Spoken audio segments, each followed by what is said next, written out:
kami pa lang po ay seminarista po, kada summer break ay pinapadala po kami sa iba't ibang mga barangay parishes para po makaranas po at kami po yung mahubog sa paninirahan at pagmamahal sa mga kapuspalad na mga pamilya. We were sent to the different families who are living in the poverty life.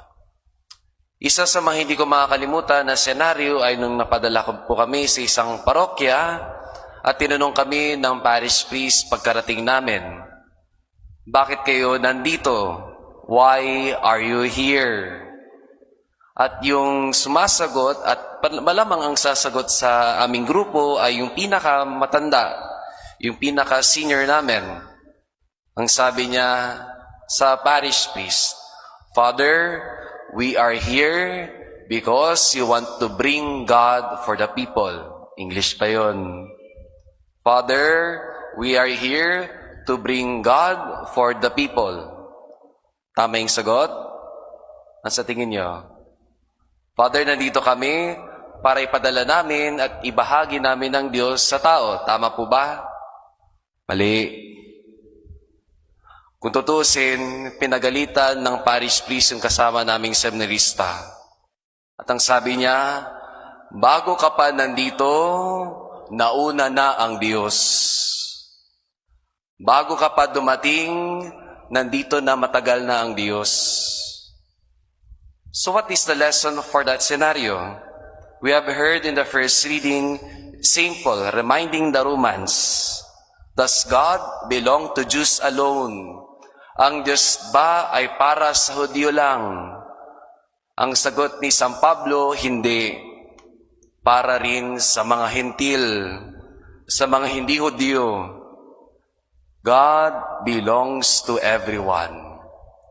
Kaya pakialala lagi sa ating sarili na kahit saan man tayo mapadpad, nauna na ang Diyos. At lalong-lalo na pag ikay binigyan ng ministeryo ng simbahan, always remember, God is always been with the people of God. Nauna na ang Diyos. Kaya kami po ng mga pare, kung saan-saan kami po ipapadala, lagi namin ipaalala sa aming sarili ang dalawang Latin words. At ano yun?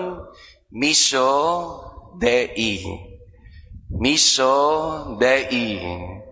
Mga sisters din, re-remind ko rin sa inyo, Missio Dei. Whenever you are sent to a place, remember these two Latin words. God's mission.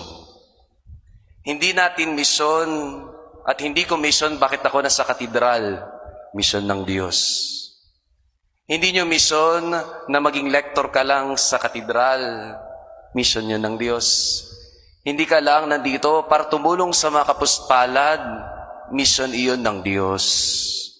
Nakikibahagi lang tayo sa mas malaking misyon ng Diyos. We are just participating in God's mission. Bago pa tayo dumating sa mundong ito, nauna na ang Diyos.